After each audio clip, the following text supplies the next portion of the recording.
Saudara-saudara pendengar yang kami kasihi dimanapun Anda berada, Anda kembali bersama kami dalam acara Telaga, Tegur Sapa Gembala Keluarga. Saya Gunawan Santosa dari Lembaga Bina Keluarga Kristen akan berbincang-bincang dengan Bapak Pendeta Dr. Paul Gunadi. Beliau adalah seorang pakar dalam bidang konseling.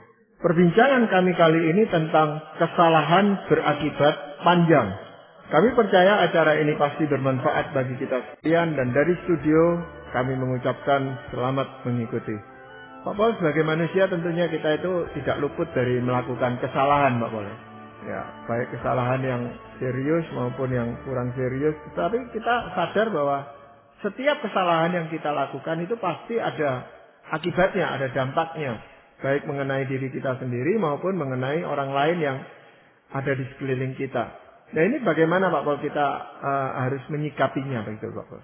Jadi kita mesti memang mempunyai sikap yang lebih berimbang Pak Gunawan. Ada orang yang akhirnya berkata begini, oh Tuhan udah ampuni, nggak apa-apa, ya maklumlah manusia bisa bersalah, ya nggak apa-apa lah. Kan ini adalah ya bagian dari kita sebagai manusia yang terbatas, ya nggak sempurna. Jadi ada orang yang cenderung pokoknya ya menggampangkanlah kesalahan. Tapi ada juga orang yang terlalu menyulitkan atau membuat masalah kesalahan itu sesuatu yang seolah-olah kartu mati. Nggak ada lagi pengampunan atau penebusan, nggak ada lagi pengharapan, jalan keluar. Seolah-olah kalau kita salah pasti akan dapat hukuman Tuhan atau apa. Nah kita mau mempunyai pandangan yang lebih berimbang ya, bahwa kesalahan itu memang ya sebuah kesalahan. Dan seringkali memang berbuntut ya, nggak bisa kita memastikan pasti gampang lah akan beres semuanya, Tuhan ampuni, Tuhan akan pokoknya selesaikan masalah kita. Nggak tentu. Nah tapi juga sebaliknya kita juga jangan tergesa-gesa, pokoknya wah habis dah semuanya, nggak ada lagi hari depan, nggak ada lagi pengharapan, satu kesalahan telah diperbuat, hari kiamat lah semuanya. Nah kita juga jangan sampai begitu. Ini kesalahan yang berkonotasi dengan dosa gitu Pak Paul ya? Jadi memang kesalahan bisa dua-duanya Pak Gunawan ya. Jadi memang ada kalanya kita berbuat kesalahan yang langsung berkaitan dengan kehendak Tuhan. Tapi juga ada kalanya kesalahan yang tidak berkaitan dengan kehendak Tuhan. Misalnya nih ya, kita mau membeli rumah gitu. Tapi tergesa-gesa nggak jelas asal usulnya kita beli itu rumah. Udah beli itu rumah baru tahu tanahnya tanah sengketa misalnya. Datang orang ini, datang orang itu, nuntut. Kita kaget, kita pikir udah beres semuanya. Padahalnya kita nggak cek hati-hati, ternyata memang ada masalah dengan tanah ini. Nah memang itu kan bukannya dosa, bukan. Tapi kesalahan. Nah itu akhirnya juga berbuntut panjang. Jadi sekali lagi ya saya mau tekankan, hidup memang perlu berhati-hati. Tapi bagi orang seperti itu Pak Paul, itu kadang-kadang bisa dirasionalisasikan dengan mengatakan, iya saya dulu kok tidak tanya Tuhan dulu sebelum beli rumah ini gitu Pak Paul. Dan itu dianggap dosa oleh dia Pak Paul. Bisa, tapi kan kita juga tahu ada orang yang bertanya dulu kepada Tuhan dan berdoa dulu ya. Namun ya tetap aja nggak hati-hati, langsung tabrak aja, langsung beli aja itu rumah. Harganya murah lah apalah, nggak pernah hatikan tentang surat-suratnya. Jadi ya memang saya tahu ada orang yang seolah-olah semuanya itu di tangan Tuhan. Jadi kalaupun sampai ada masalah seperti ini, ya kan saya sudah berdoa. Tapi ya kita tahu Tuhan juga mengharapkan kita bukan saja berdoa, tapi juga hidup bijaksana. Ya, yang Pak Paul maksudkan dengan berakibat panjang itu seperti apa Pak Paul? Jadi begini Pak Gunawan, yang kita mesti pertama-tama sadari adalah bahwa konsekuensi dosa ini dalam pengertian kita melakukan kesalahan yang bersifat dosa ya. Konsekuensi dosa tidak sama dengan hukuman dosa. Sebagai contoh ya, mungkin sebelum bertobat kita hidup sembarangan dan tidak bertanggung jawab sebagai seorang ayah. Pada saat anak telah akil balik, barulah kita bertobat. Kita berusaha hidup sesuai dengan kehendak Allah. Namun tatkala kita ingin mendekat dengan anak, dia malah menjauh. Nah, suatu kita memberinya nasihat, bukan mendengarkan, dia malah melawan. Nah, ini adalah contoh dari konsekuensi dosa Pak Gunawan. Oleh karena dulu kita hidup dalam dosa dan tidak melakukan tugas sebagai seorang ayah, akhirnya anak tidak dekat dengan kita. Dan mungkin saja ia menyimpan kemarahan kepada kita. Sekali lagi, ini konsekuensi dosa, ini bukan hukuman dosa. kenyataan bahwa sekarang anak tidak dekat dengan kita bukanlah pertanda bahwa Tuhan tengah menghukum kita. Jadi jangan terburu-buru mengatakan bahwa apa yang terjadi sekarang merupakan hukuman dosa. Jadi sekali lagi kita mau bedakan antara konsekuensi dan hukuman. Tapi bagi orang yang melakukan kesalahan atau yang berbuat dosa itu, Pak Pol, itu kan seringkali konsekuensi itu dirasakannya juga sebagai hukuman gitu. Salah satu bentuk dari hukuman itu ya konsekuensi yang harus dia jalani itu gitu, Pak Pol. Betul. Jadi misalkan kita ini melakukan sebuah tindakan kriminal, kita kemudian ditangkap, dijatuhkan hukuman, kita harus mendekam di penjara. Nah itu adalah memang sekaligus, itu adalah konsekuensi sekaligus hukuman dari kesalahan yang telah kita perbuat. Jadi ada waktu-waktu memang konsekuensi dan hukuman itu sama ya. Tapi saya tetap juga meminta para pendengar kita untuk berhati-hati. Jangan langsung mengaitkan konsekuensi dengan hukuman. Contoh yang lain misalnya. Kalau misalnya ada seseorang makannya itu nggak jaga lah gitu, sembarangan gitu.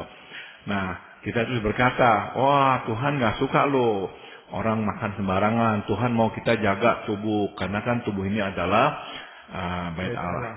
Jadi okelah, jaga. Kamu jangan makan sembarangan. Tapi orang ini rupanya nggak mendengarkan kita, terus saja makan sembarangan. Dan akhirnya jatuh sakit. Nah kita langsung kan bisa berkata, ini hukuman Tuhan nih. Makanya kamu sakit berat sekarang. Tuhan menghukum kamu. Ya belum tentu itu hukuman Tuhan. Yang udah pasti adalah itu konsekuensi dari perbuatan kita yang makannya sembarangan.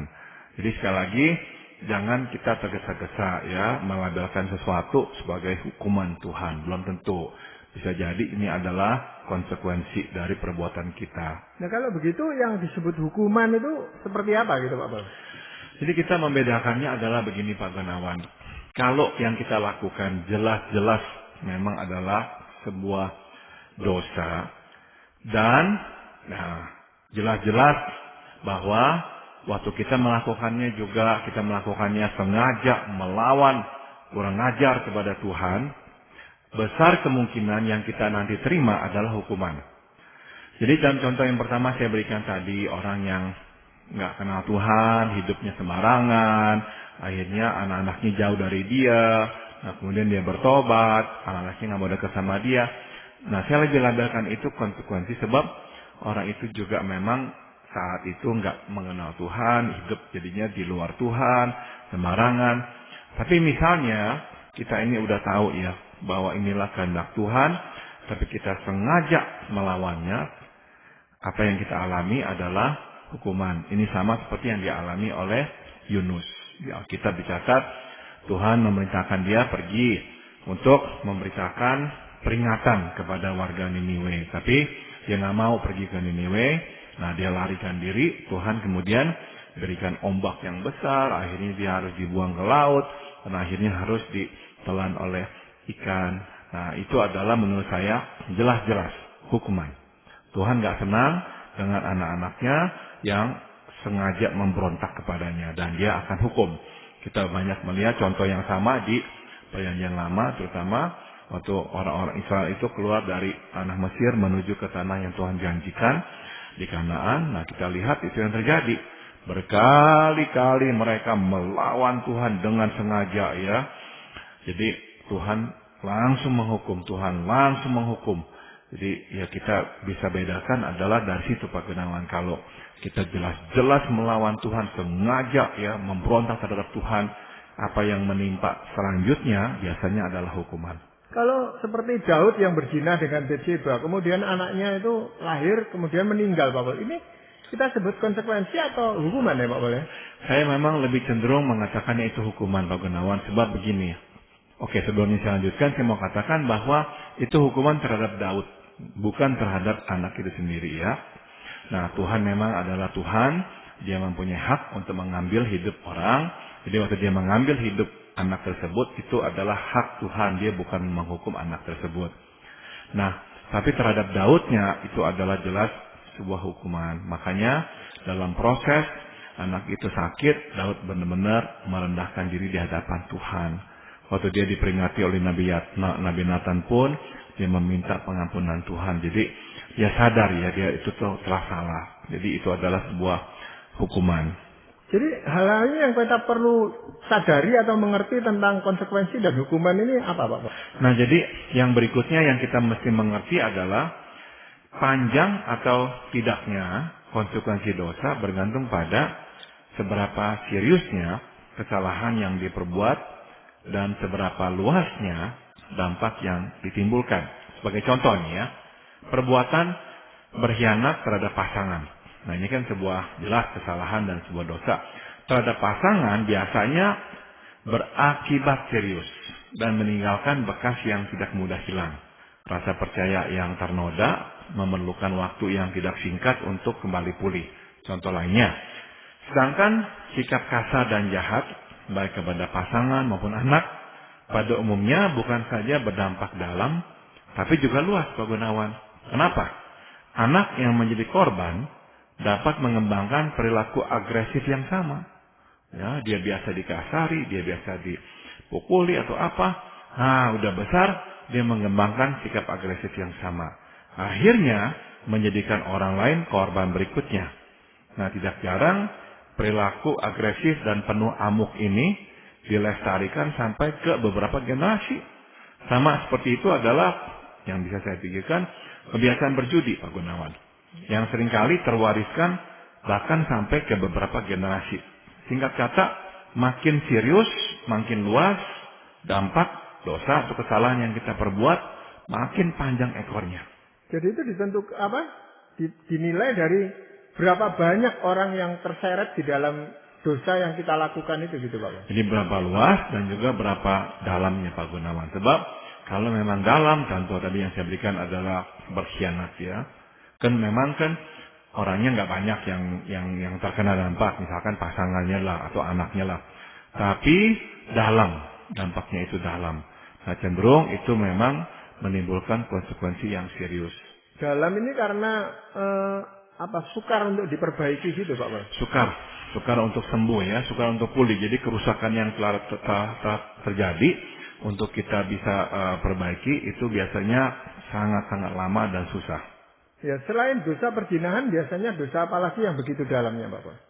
Tadi yang saya sebut yang kedua adalah memang menyakiti ya, dengan kata-kata kasar, perlakuan-perlakuan buruk, kemarahan-kemarahan, perilaku-perilaku agresif, itu tuh benar-benar mengoyak jiwa orang.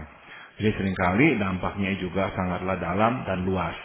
Kalau kita perhatikan di Perjanjian Lama itu kadang-kadang ada ayat yang mengatakan bahwa dosa ayah itu ditanggung oleh anaknya. Itu bagaimana Pak? Enggak, sebetulnya jadinya begini Pak Gunawan. Tuhan itu tuh waktu mengatakan bahwa dia akan menjatuhkan hukuman sampai kepada keturunan keempat. Bukan secara harafiah. Maksudnya adalah dia itu tuh sangat membenci dosa. Sehingga dia itu tuh sepertinya menghukumnya sampai parah sekali. Tapi bukan berarti anak cucunya akan menanggung dosanya si ayah itu. Bukannya. Tapi seringkali nggak bisa disangkal konsekuensi perbuatan si ayah itu yang memang salah dan berdosa acap kali itu terwariskan. Seperti tadi yang saya sebut tentang berjudi. Berapa banyak anak-anak yang dibesarkan oleh ayah atau ibu yang berjudi sudah besarnya nanti menjadi penjudi. Dan nanti punya anak lagi menjadi penjudi lagi. Atau contoh yang lain adalah orang-orang yang alkoholik, memakai atau meminum minuman keras secara berlebihan sehingga bergantung pada miras. Nggak jarang anak-anaknya tuh ada yang menjadi seperti dia nantinya. Nanti cucunya menjadi seperti dia. Jadi waktu Tuhan berkata dia akan membalaskan kepada keturunan sampai keempat, secara harafiah bukan maksudnya Tuhan itu tuh menuntut pertanggungjawaban pada anak dan cucunya. Tapi seringkali memang konsekuensi itu tuh akhirnya turun sampai ke generasi, sampai yang keempat. Kita tahu Tuhan gak membebankan kesalahan atau dosa orang tua pada anak, karena Tuhan Yesus sendiri yang mengatakannya dengan sangat jelas. Waktu para murid melihat ada orang yang lumpuh itu, mereka bertanya, siapa nih yang berdosa? Ayahnya kah? Tuhan berkata, bukan, tapi supaya kemuliaan Allah dinyatakan. Dan kita tahu di 1 Tesalonika juga firman Tuhan berkata dengan jelas setiap orang harus mempertanggungjawabkan perbuatannya masing-masing. Jadi ya Tuhan nggak bebankan kesalahan atau dosa kepada anak dan cucu kita. Hal lain yang perlu kita pahami apa Pak Paul? Supaya orang tidak merasa bersalah terus gitu Pak. Hal ketiga yang perlu kita ketahui adalah, kendati kita tidak dapat sepenuhnya menghilangkan konsekuensi kesalahan atau dosa di masa lampau, dengan pertolongan Tuhan, kita masih bisa mengurangi dampaknya. Jadi saya mau bedakan antara melenyapkan dan mengurangi. Ya, kita nggak bisa lah melenyapkan ya, tapi bisa mengurangi. Nah, syaratnya adalah kita harus menyelesaikannya atau mengatasi dampak-dampak kesalahan itu dengan cara Tuhan. Ya, diawali dari apa itu Pak Paul? Kalau kita mau menyelesaikan sebuah kesalahan dengan caranya Tuhan, langkah pertamanya apa Pak Paul? Diawali dengan rekonsiliasi Pak Gunawan ya. Kita harus berdamai. Kita harus mengakui andil kita. Apa tuh yang telah kita lakukan. Jangan lagi dah kita misalnya membenarkan diri, apalagi menyalah-nyalahkan pihak lain. Enggak. Akui andil kita. Nah, setelah akui, minta pengampunan. Kita mesti datang kepada orang yang telah kita rugikan. Minta ampun. Dan jangan lupa berdoa untuknya. Karena dia sekarang kan memang menanggung akibat perbuatan kita. Jadi kita mesti berdoa buat dia. Nah, ya saya mau ingatkan dari firman Tuhan ya, Yakobus 5 ayat 16 berkata, karena itu hendaklah kamu saling mengaku dosamu dan saling mendoakan supaya kamu sembuh. Dan orang yang benar bila dengan yakin didoakan sangat besar kuasanya. Ya, doa orang benar bila dengan yakin didoakan sangat besar kuasanya. Jadi kita yang sudah dibenarkan Tuhan, kita sadar kita berbuat kesalahan, datang kepada orang yang bersangkutan, akui perbuatan kita, minta pengampunan dan berdoa bagi orang tersebut. Ya, jadi ini firman Tuhan ya, harus saling mengaku dosa dan saling mendoakan. Jadi rekonsiliasi ini bukan hanya dengan Tuhan gitu Pak Paul ya. Karena ada banyak orang yang juga mengatakan, pokoknya hubungan saya dengan Tuhan kan sudah beres. Yang lainnya nanti akan beres dengan sendirinya. Ya. Kenyataannya tidak bisa seperti itu Pak Paul. Enggak Pak Gunawan. Sebab kalau kita perhatikan ya, di perjanjian lama ya, Tuhan kan memberikan banyak perintah kepada Musa ya, kepada orang-orang Israel lewat Musa. Nah, misalkan kan ada hukum yang Tuhan berikan untuk mengganti kerugian. Ada misalnya hewan, misalnya sapinya lah masuk ke kebun milik tetangganya lah, merusakkan kebun orang. Nah, Tuhan berkata apa? Ganti kerugian. Jadi nggak ada tuh namanya, oke, yang penting saya udah minta maaf sama Tuhan, kerbau saya masuk ke kandang ke kebun sebelah, merusakkan kebun sebelah, ya udah, Tuhan sudah ampuni saya, ya kamu juga seharusnya ampuni saya, udah jangan minta apa-apa. Enggak, Tuhan berkata ganti kerugian. Dan yang Tuhan katakan ganti kerugian itu yang akhirnya juga dikatakan oleh Sakius waktu dia berkata dia akan ikut Tuhan dan dia akan ganti kerugian kepada orang-orang yang dirugikannya 4 kali lipat. Itu memang permintaan Tuhan. Jadi kita mesti memikirkan tuh orang tuh kalau kita susahkan, kita mesti memang lakukan sesuatu. Nah, jadi ini masuk kepada poin yang kedua ya, selain rekonsiliasi, kita mesti kompensasi Pak Gunawan. Artinya apa kompensasi? Menunjukkan itikat baik, menebus kesalahan masa lalu dengan memberi pertolongan kepadanya sesuai kebutuhan.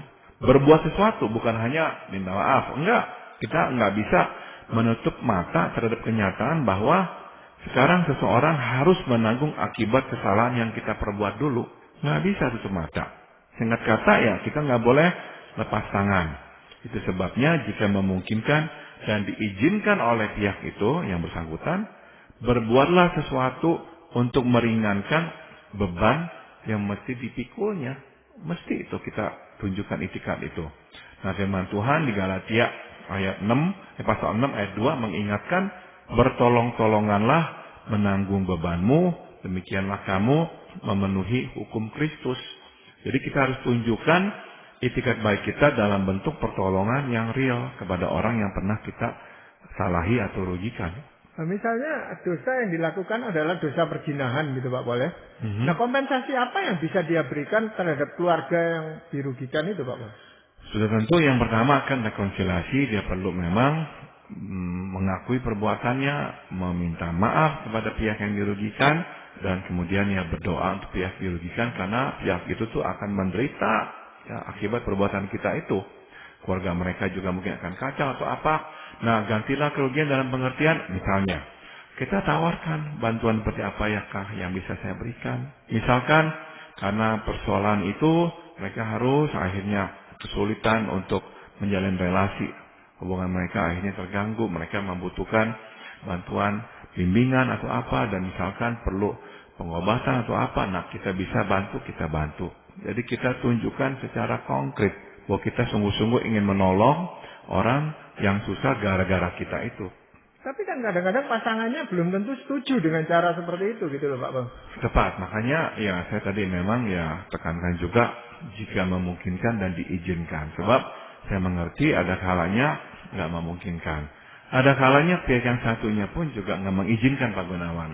Daripada kita tuh terlibat, akhirnya pihak yang dirugikan berkata, udah dah pokoknya yang penting kamu tuh jangan balik lagi ke sini, jangan lagi ada hubungan dengan kami.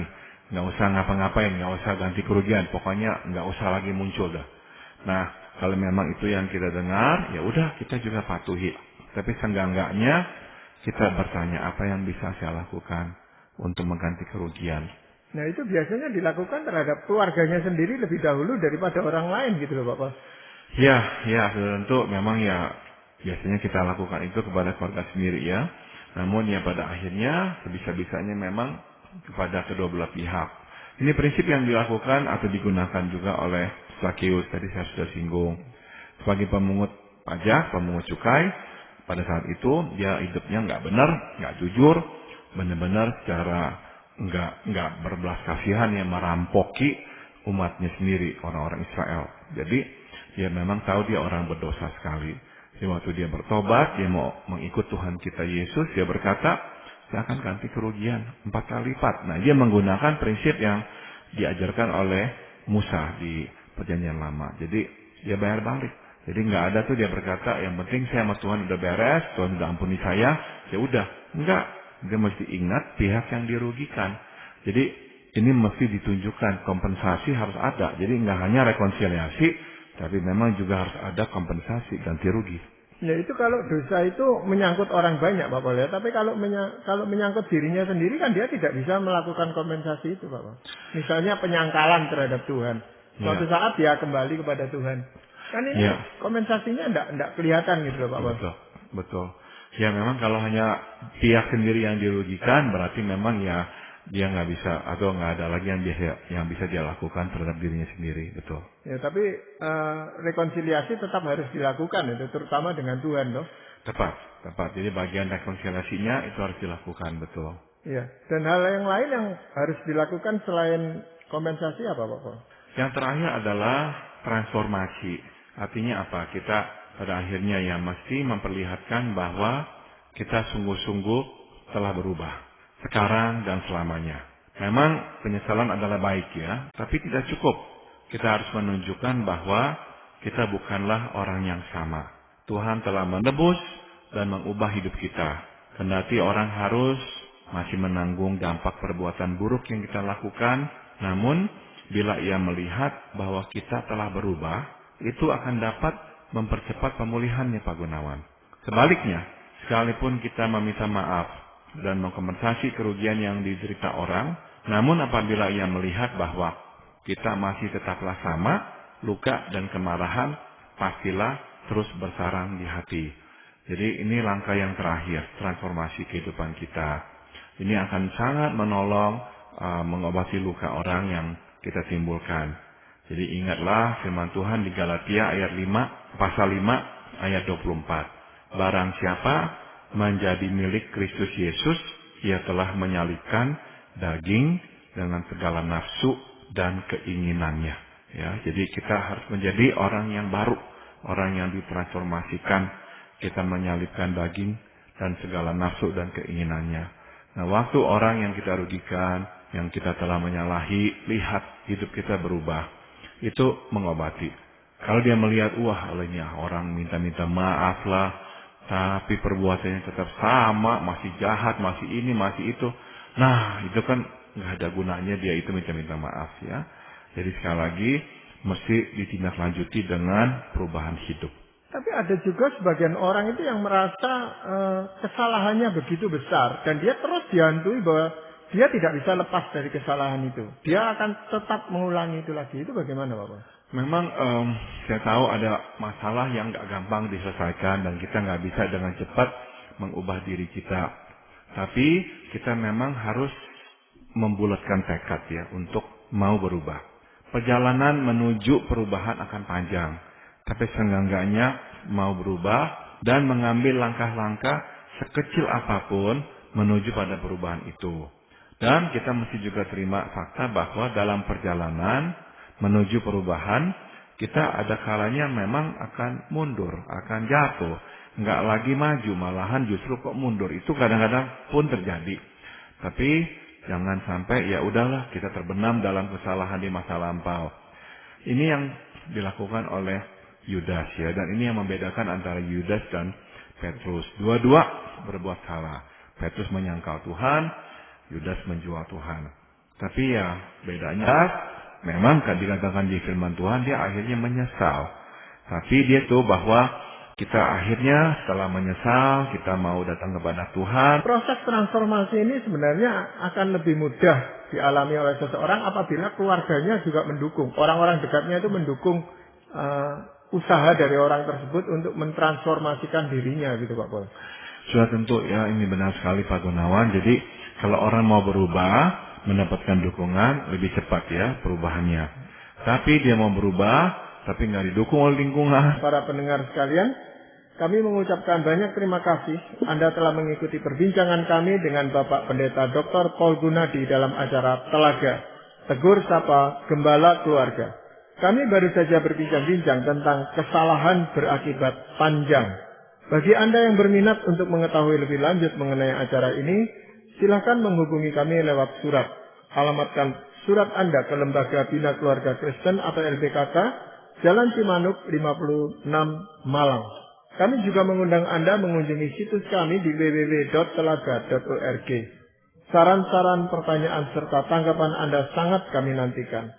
Akhirnya dari studio kami mengucapkan terima kasih atas perhatian Anda dan sampai jumpa pada acara Telaga.